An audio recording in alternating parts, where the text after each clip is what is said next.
মানুষ আজ এখন আর রাতে ঘুমায় না, গল্প করে আর মোবাইল মানুষকে ঘুম থেকে বঞ্চিত করে ফেলেছে। ঘুমের নেশা নাই মোবাইলের নেশার কারণে। তো যারা এখান থেকে যাবে, রাস্তাঘাটে ঘুরবে, মোবাইল চালাবে, এই আর ওলামায়ে কেরামদের আল্লাহওয়ালাদের এই মজলিস, আশিকিন জাকিরিনদের মজলিসে যতক্ষণ থাকবে শুধু সওয়াব আর সওয়াব। অনবরত এখানে আল্লাহর রহমত অবতীর্ণ হচ্ছে। এরকম এক মজলিস আল্লাহ আরশে আজিমে ফেরেশতা দিয়ে মিলাইয়া দিছেন। আমাদের প্রশংসা করতেছেন, যেই বাগানে যারা বসছে এদের জীবনের সব গুনাহ মাফ। ইয়া ইলাহি মুঝসে মুঝকো दूर कर, ताके देखो मुझ में तुझको एक नजर। या इलाही तू मेरा माबूद है, या इलाही तू मेरा माशूक है। বয়ান তো হয়ে গেছে, ডকুমেন্টারি আপনাদেরকে দেখানো হলো। বিশাল এক হাঁটি চলি খাই দাই যাই করি, এক পেরেশানি মাথায়, ঋণের বোঝা নিয়ে চলতেছে। বান্দার হক কতটুকু আদায় করতে পারবো জানি না। আল্লাহর রহমতের উপরে আর আমার কলিজার মোহাব্বতের ভাই বোন যুবক এদের অন্তরের ভালোবাসার উপরে নির্ভর করে আমি সামনের দিকে এগিয়েই চলছি। আল্লাহ পাক পিছনে ফালায় দেন নাই, কারণ মা বাবার দোয়া, আল্লাহ ওয়ালাদের নেক নজর থাকলে আর বান্দা যদি ইখলাস নিয়ে চেষ্টা করে সফল হতেই পারে, পেছনে কেউ ফেলতে পারে না।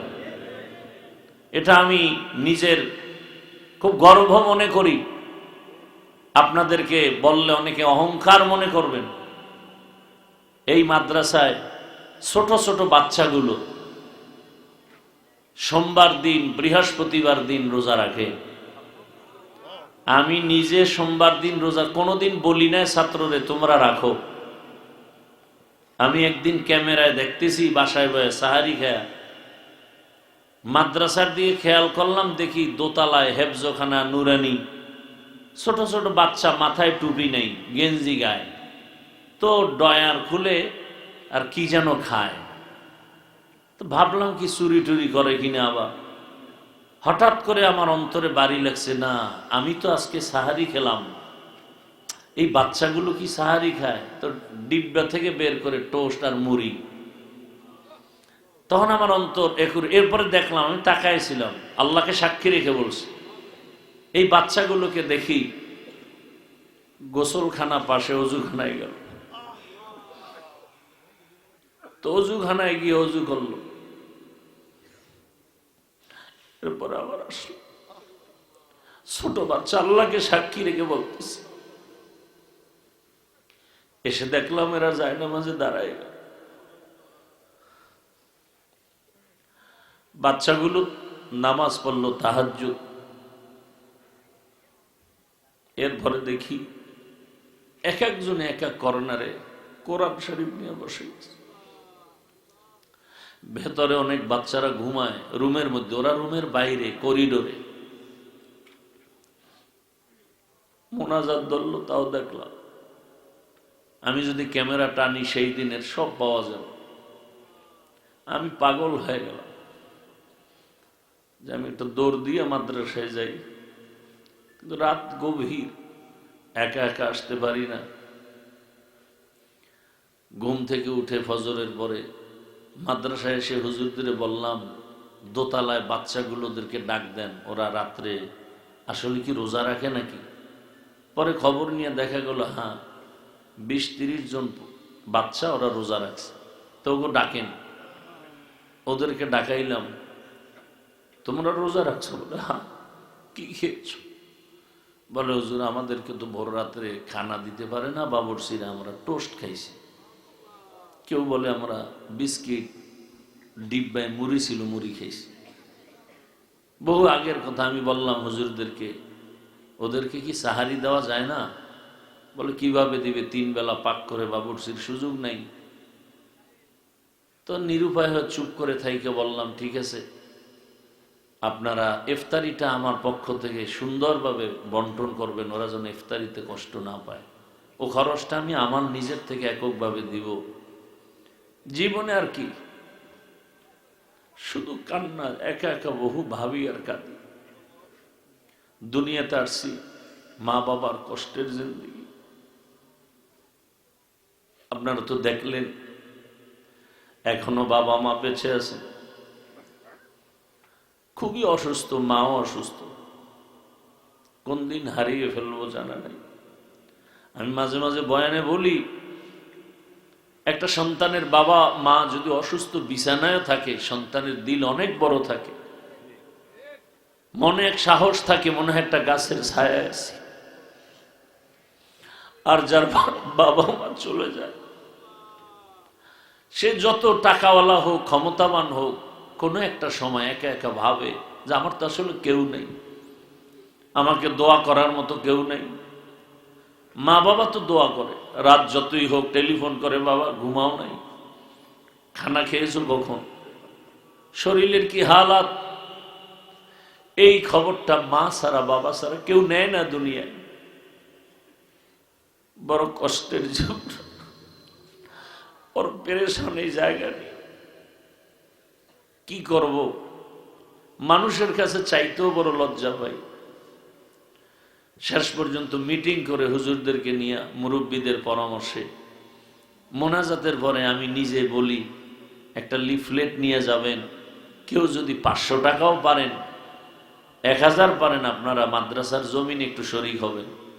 জানি না কপালে কি আছে, নিজের অনেক টাকা কামাই রুজি সব এদিকেই, নিজের চলতে অনেক ব্যাগ পেতে হয়, যা ভাষা নাই বুঝাবার। তারপরও আল্লাহ পাক কত সম্মানে রাখছেন, আল্লাহর কি দিবেন, আল্লাহ পাক এত ইজ্জত দিয়ে রাখছেন, আপনাদের দোয়াই আমার সম্বল। আজকে এই এলাকায় যখন আসছি, রাস্তাও ছিল না বলতে গেলে, আজ আল্লাহর শুকর একটা শহরের পরিবেশ তৈরি হয়েছে। আমি চাই এই এলাকার নাম আদর্শনগর, আমি চাই রসুলের আদর্শে এই নগরী যেন উজ্জীবিত হয়ে যায়, এলাকাবাসী যেন রসুলের আদর্শওয়ালা হয়ে যায়। তো আমি বয়ান করার জন্য বসি নাই, বয়ান হয়ে গেছে, সবাই অনেক দূরে যাবেন, রাত অধিক, মাইকের আওয়াজ যত দূর যায়, মা বোন সহ সবার কাছে দোয়া চাই। প্রতি মাসের দ্বিতীয় শুক্রবার এখানে ইজতেমা হয়, মাগরিব সারা রাত আমি এখানে বসে থাকি, বাহিরে কোনো প্রোগ্রাম করি না। আপনারা আসলে দেখবেন আমাদের ছাত্রগুলো কি পরিমাণ কান্না করে, ওদের চোখের পানি আশা করি বৃথা যাবে না। বাইতুল্লাহর গিলাপ ধরে ধরে বহু চোখের পানি ফেলেছে এই মাদ্রাসায় জায়গার জন্য, আশা করি বৃথা যাবে না। হয়তো একটু পেরেশানি আল্লাহ চান, দিলে তো দ্রুত দিতে পারেন। আল্লাহ মোহাব্বতের বান্দাদেরকে চান একটু ওরা কান্না করুক। একটা বাচ্চা দেখেন না, শিশু বাচ্চা বারবার মাকে ডাকে, আম্মু আম্মু, মা তো শুনে কিন্তু সাড়া দেয় না। কেন? মায়ের কাছে আম্মু ডাক বড় মজা লাগে, মা চায় আরো ডাক, ও যত ডাকবে তত আমার দিল মজা হবে, আনন্দ পায়। এক পর্যায়ে যখন দেখে বাচ্চাটা আম্মু বলতে বলতে ডাকের সাড়া দেয় না, তখন মাটিতে পড়ে কান্না শুরু করে, চোখের পানি যখন ফেলা শুরু করে, তখন ওই মায়ের কলিজার মধ্যে মায়ার আগুন জ্বলে উঠে। সব কাজকর্ম ফালাইয়া ওই বাচ্চার কাছে মা দৌড়ায় বাচ্চাটারে কোলে নেয়, চুমু খায়। আমার আল্লাহ চায় যে আমার কোনো ছেলে নাই, মেয়ে নাই, আমি আল্লাহ কাউকে জন্ম দেই না, কারো থেকে জন্ম নেই নাই, আমি আল্লাহ বড় আদর করে বানাইছি মানুষ। আমি আল্লাহ চাই বান্দা তুই আমারে বারবার ডাক, আমি চাই বারবার চোখের পানি ফেলবি, কারণ চোখের পানি এত দামি, একটা সন্তান মা বাবার কাছে চোখের পানি ছাড়িয়ে ক্ষমা চাইলে মা বাবার মায়া বেড়ে যায়। ছাত্র কান্না করে শিক্ষকের কাছে ক্ষমা চাইলে চোখের পানি দেখলে মায়া বেড়ে যায়। আমার আল্লাহর মায়া কি কম? আমার আল্লাহর মায়া তো অনেক বেশি। আল্লাহ পাক বলেন, এক ফোঁটা চোখের পানি দাম কত? রহমতের নবী বলেন, ওই এক ফোঁটা চোখের পানি গালের নিচে যাওয়ার আগে আল্লাহর কুদরতি অন্তরে মায়ার জোশ আসে। আমার আল্লাহ বলে, বান্দার কাঁদিস না, তোর জীবনের সব গুনাহগুলো মাফ করে দিলাম। একদিন এই ময়দানে আওয়াজ চলবে, কোরআনের বাগানের আওয়াজ। কিন্তু এমন একটা দিন আসবে, আমরা সব কবরবাসী হয়ে যাব। তিনটা সাদা কাপনের প্যাকেটে পরে থাকবো। এই দুনিয়ায় আর বেঁচে থাকা যাবে না। ভাই কাঁদবে যে আমার ভাই নাই, মা কাঁদবে আমার সন্তান নাই, বাবায় চোখের পানি ছেড়ে কাঁদবে আমার সন্তান চলে গেল। আমারে কে আম্মু বলে ডাকবে, কে আব্বু বলে ডাকবে, আর ডাকার মতো কেউ থাকবে না। এরে আল্লাহর বান্দারা, পর্দার আড়ালের মা বোনেরা, রহমতের নবী এই উম্মতের জন্য কি পরিমাণ কান্না করেছেন। আজ নবী নাই, ওই নবীর দিনের আমানত আমাদের হাতে। এই কষ্ট করি আমি যদি শুধু ওয়াজ মাহফিল করি আর চুপচাপ ঘরে এসে ঘুমাই, 5 ওয়াক্ত নামাজ পড়ি, আর আমার কিছুই তো করার দরকার হয় না। আমি আরো বাড়ি করতে পারি, আরো গাড়ি করতে পারি, কিন্তু না। এই মাদ্রাসা যখন হয় ভাড়া ঘরে, গ্যাস নাই, বাবুর্চি নাই, 2 বছর 9 থেকে 12 জন শিক্ষক 3 বেলা বাসায় খাওয়াইতাম পাক করে। এভাবে কষ্ট করে করে করে করে এই পর্যন্ত এমন অবস্থা। শুরু থেকে আল্লাহর শুকর, ওস্তাদদের বেতনও বাকি ছিল না, কিন্তু এই জমিন নেওয়ার পেরেশানির কারণে আজকে প্রায় 3-4 মাস ওস্তাদদের বেতন পর্যন্ত বাকি হয়ে গেছে। 1 মাসও বাকি ছিল না সে 11 সাল থেকে। অনেক কষ্ট করেছে, কিন্তু এই 2-3 মাস বাকি। এরপরও আসাতেজায়ে কেরাম মেহনত কম করে না।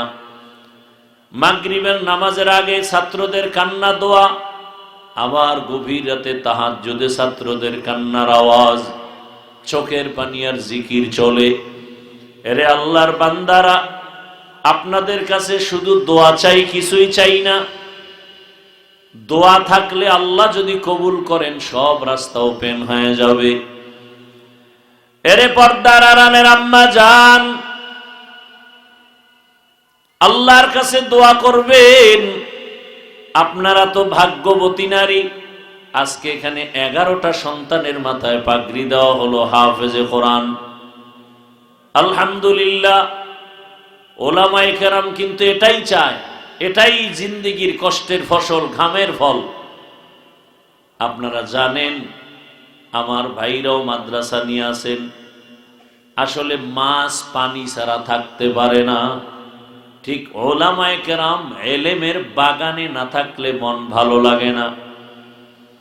আপনাদের কাছে দোয়া, আমার মা বাবার হায়াত যেন আল্লাহ বাড়ায় দেন। এমন একটা পরিস্থিতি যেন না আসে যে আমরা বাবা মা হারায় অসহায়ের মতো ঘুরব। তুফান, মুসিবতের আক্রান্ত, কঠিন এক হালাত। মা বাবা যদি ঘরে বসে দোয়া করে, এটাই সব থেকে বড় অস্ত্র।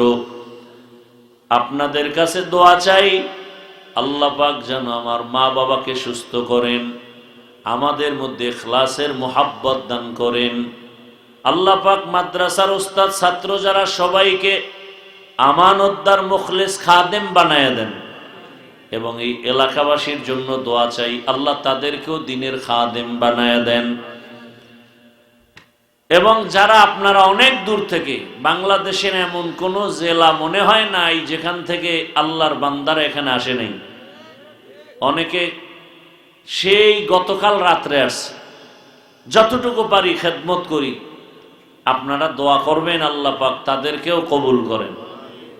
এই মোহাব্বত আল্লাহ দ্বীনের জন্য দায়মি ভাবে কবুল করেন। দোয়া করব আপনাদেরকে নিয়া। এর আগে আপনারা একটু দিল যদি চায়, কষ্ট দিব না। মাদ্রাসার জন্য যদি কারো মনে চায়, দান সৎকার চাওয়াও সুন্নত, দেওয়াও সুন্নত। মনে চাইলে আপনারা যদি দিল খুলে, কাউকে আমি জোর করব না যে ইনশাআল্লাহ আমি এই জমিনের জন্য 1 স্কোয়ার ফিট জায়গা 5100 টাকা। জুমার আগে আলহামদুলিল্লাহ অনেকে বলেছেন, লিখে ফেলেছে। একটু আগেও এক আল্লাহর বান্দা মাহফিলের জন্য দিছেন, আর এক আল্লাহর বান্দা মোবাইলে লেখাইছেন, অনেকে দিছেন মাহফিলের জন্য, জায়গার জন্য, আমরা লিখে রেখেছি। আবার নগদও দিয়েছেন। আল্লাহ সবার দান কবুল করেন। যদি কারো মনে চায় যে হ্যাঁ আমি দিব, আজ না কাল, তবে না দেওয়ার নিয়তে শুধু শুধু আদা করে গুনাহগার হবেন না। যদি মনে চায় যে ইনশাআল্লাহ আমি 1 স্কোয়ার ফিট জায়গার দাম 5100 টাকা আমি দিব, একবারে না পারি ভেঙে ভেঙে দিব, যদি মনে চায়। আমার ভাই মুন্সিগঞ্জ থাকে, আমগো দেশি এমদাদুল্লাহ হাক্কানি 10,000 টাকা। কত কত না, আমি কি বলবো, আমি বলবো সব দিয়ে দেন। 10,000 টাকা। কুড়িগ্রাম থেকে আসছেন আমার ভাই, আলোচক, ভালো আলেম, কি জানি নাম পুরা, আব্দুল মমিন জিহাদি ভাই, 10,000। বলেন আলহামদুলিল্লাহ। জি ভাই, হ্যাঁ আমার যুবক আরিফুল ইসলাম 5100, 1 স্কোয়ার ফিট। আল্লাহ কবুল করেন। মা